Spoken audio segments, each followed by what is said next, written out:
Different styles of eating. তো প্রথম হলো বাইট, যখন যে কোনো জিনিস আমরা টুকরো করে বা পিস নিয়ে খাই তো এটাকে বলা হয় byte.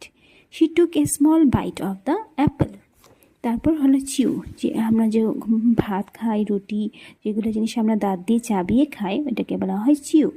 You should chew your food slowly. Sip, sip মানে যে কোনো জিনিস লিকুইড ফর্মে যখন আমরা নিই কিন্তু অল্প অ্যামাউন্ট করে নিই ওইটাকে বলা হয় sip. He sipped his tea carefully because it was hot. Snack, snack মানে এটাও অল্প অ্যামাউন্ট কিন্তু সলিড ফর্ম। হ্যাঁ, I like to snack on fruits in the evening. Slurp, slurp মানে আমরা যখন খাওয়ার সময় একটা শব্দ করি খাওয়ার সময় তখন ওইটাকে বলা হয় স্লাব। যেমন কি the child slurp the soup loudly.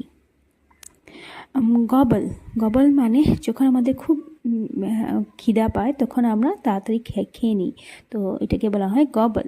He gobble his lunch because he was very hungry.